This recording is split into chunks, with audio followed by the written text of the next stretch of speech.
Hi, I'm Steve Mitchell, aka The Michelli from themichelli.com, and in this episode, I'm telling you the 10 things I've discovered by doing an extended 8-day water fast. So these are going to be in no particular order, it's just the way I scribbled them down on the page. So coming in at number 1, practice makes perfect. The more you practice, the easier fasting gets. And by the time I had got to do my 8-day water fast, I had done so many morning fasts, 24-hour fasts, 48-hour fasts. I just been practicing. So when I decided to finally do an extended 8-day water fast, the first 48 hours, which are generally pretty tough for most people starting fasting, were a breeze. So if you are thinking of doing an extended water fast, practice first. Do as many 1 or 2 day fasts as you can. Number 2, starting and stopping your fast. I have found in my experience the advice that is out there is completely backwards. They say you have to spend 50% of the time you were on your fast breaking it and start with light broth and then have a few hours later a piece of watermelon and do that for a few days because your body just can't take it. In my experience, that's just garbage, and I will tell you about my way of breaking fast in a second. But no one talks about starting a fast. How do you prepare for a fast? And actually, I think preparation is the biggest thing that you can do, the most beneficial thing that you can do. I would spend however long you're expecting to be on your fast getting ready for it and spend 50% of your time there. For my long fasts, I spent half of that time trying to get myself already into a state of ketosis, and I made sure that I did that by having a vegetarian diet as well. So I was having plenty of vegetables to make sure that my body had plenty of fiber in it. Therefore, when I stopped eating, I wasn't going to get all gummed up with sludge. It was going to make me a bit heavy, and because I was paranoid of having toxins or whatever in you. So prepare better.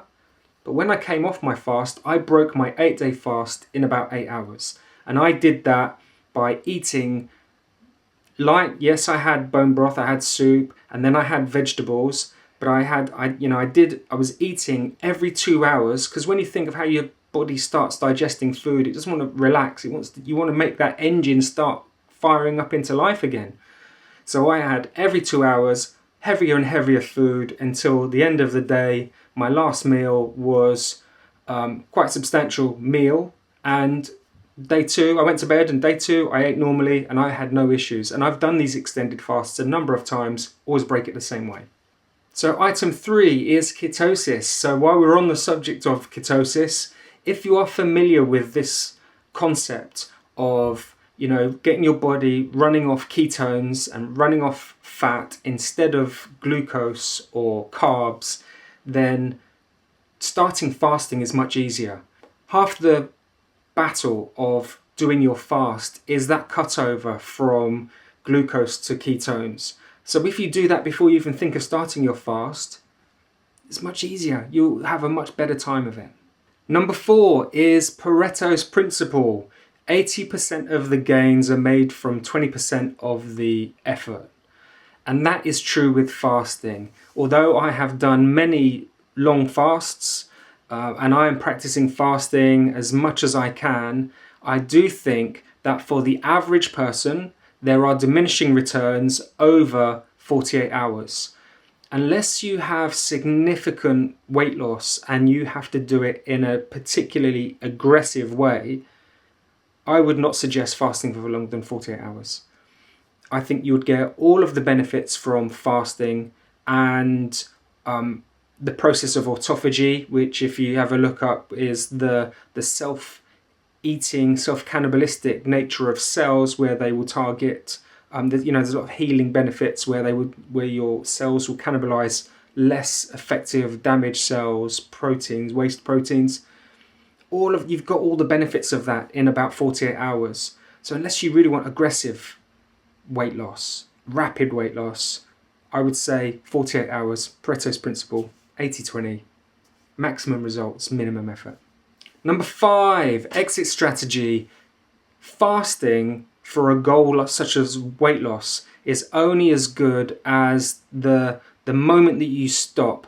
But if you've got no plan for when you finish your fasting, if you go back to eating the same old stuff you ate, you're going to pile those pounds back on. If you don't change your lifestyle, your eating habits, the effects will only be temporary.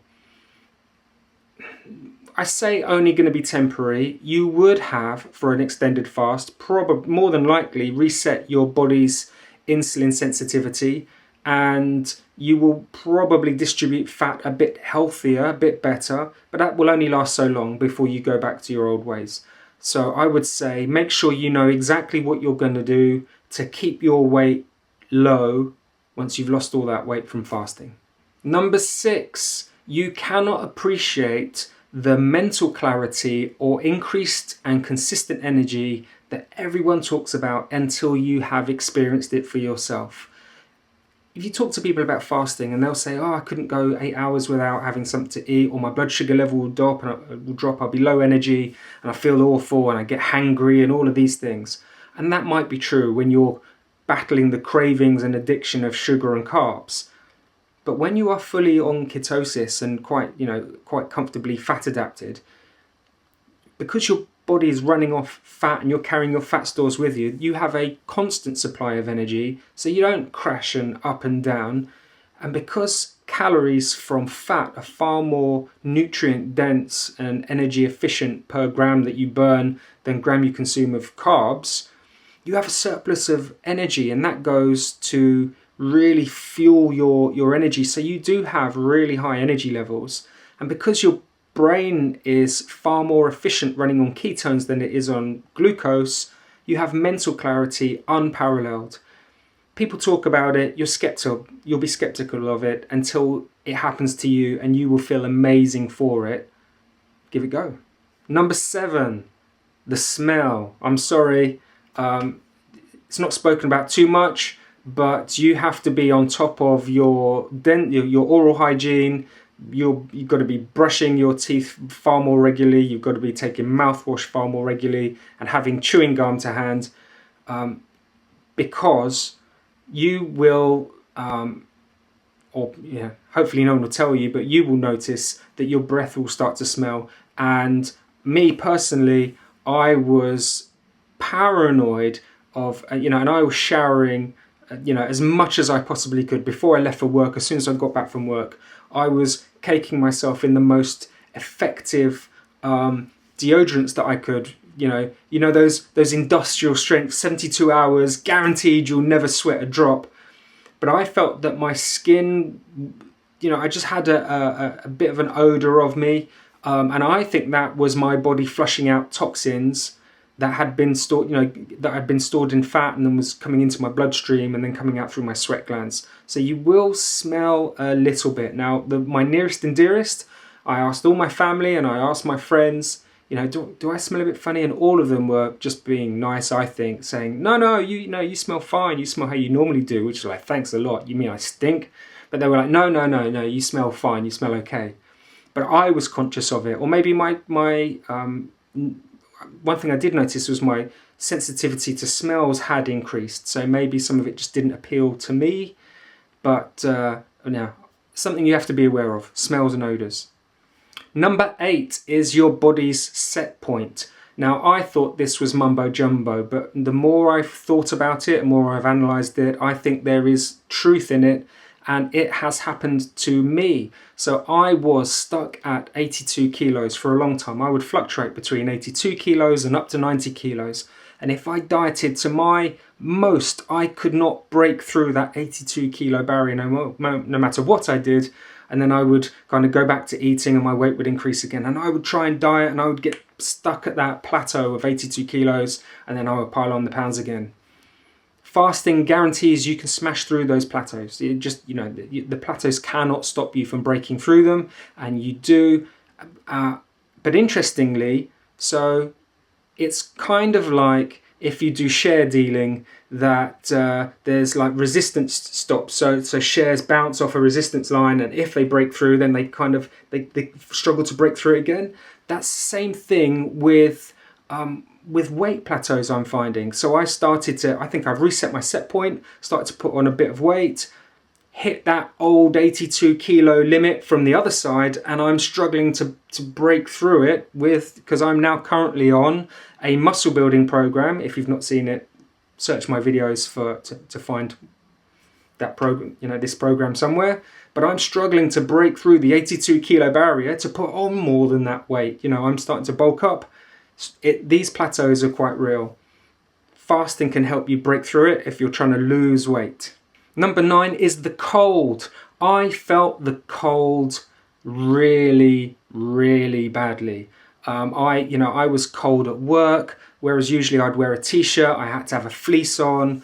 I was cold at night, to the point that, Mrs. Mitchell, she would have a thin sheet on and a fan on, and I'm like, it's too cold in here. I have to have my thick winter duvet on.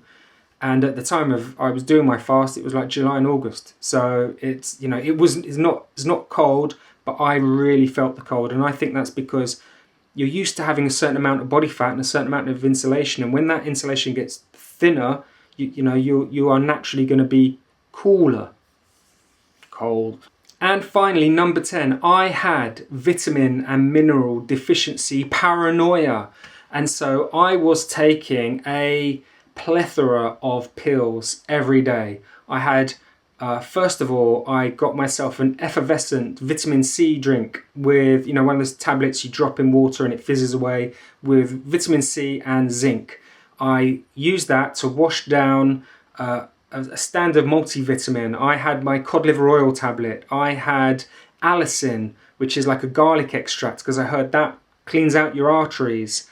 I had psyllium husks, because I thought, well, I'm not eating, so I need something to kind of flush the food that I'd eaten through my system. I had all sorts of stuff, and I had to go away for a couple of days during my fast, had no access to any of these vitamins or minerals. I was also taking Himalayan salt.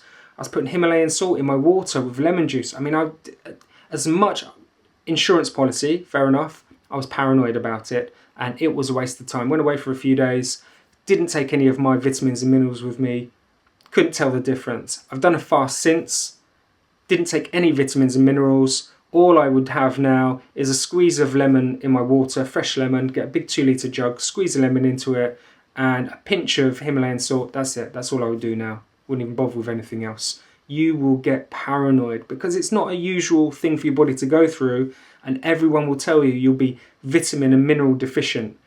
But the best barometer for how your body is reacting to your fast is your body and how you feel and how healthy you feel. And when you have an abundance of energy and you have mental clarity, there is nothing wrong. You are not deficient of anything.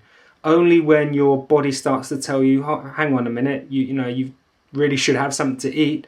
And for me, that was over a week. That's when you need to think about eating something or taking supplements. But for the most part, ignore it. Right, if you made it this far, I have got 2 bonus things for you. The first one is everybody else. Everyone else will say, I can't go that far, you can't go that far, it's not healthy, it shouldn't be done, it's not good for you. Do you know what? It is really good for you. There's plenty of evidence. Go, just search the research into fasting, proper medical studies. It's very good for you. And you can go much longer than you think, especially if you start practicing and building up your fast so they're longer and longer. I believed I could do 8 days, but I'd never done it. It was unproven. And actually, when I got to 8 days, I know I wanted to do 12, but I finished at 8, and I'm really proud of that achievement. And I went far longer than anyone else in my family or my friend circle thought I could go. You could go much further as well. The only barriers you have really are mental barriers. There's no real physical barriers because you feel good on it. And that brings me really neatly into my final point, which is, believe it or not, fasting is a mental battle. It's not a physical battle. You do feel really good on fasting. So as long as you can overcome the psychological barriers, and what I did is when I found it difficult, I kind of made a point of really getting around. When I was struggling with food, I then went to the shops, bought cooked, prepared food for my family. If I was struggling because I wanted to have a night out, I would go on that night out and I'd be around people and socialise. And but I would just make different choices, or I would do things differently. So I would be able to overcome that. Now, would I do that again? Probably not. Like I said, I think the real benefits are around 48 hours. I will do longer fasts in future, but only if I'm absolutely desperate to lose extra weight, which I might be soon because I'm bulking up, and we'll see. Right, if you like this video, please click the like button. If you haven't already, please click the subscribe button so you can follow on my journey. I'm doing videos on fasting, or trying to hack my body one way or the other, whether it's through weight gain, through muscle, how to put on more muscle, how to lose weight, ketogenic diets, how to be fit and healthy, and also how to try and look good with it, how to be a little bit more stylish. If you think that this video would help anyone else, please share it with them. Please spread the word. And if you haven't already, get yourself over to my website, themichelli.com, where I've got all sorts of articles on related topics such as this. And I am the Michelli on social media, whether it's Facebook, Twitter, Instagram, Pinterest, you name it. I'm the Michelli on all of those things. So if you want to connect, please do get in touch. And if you have any questions about this or anything else, please leave a comment below and I will do my very best to answer them. See you next time.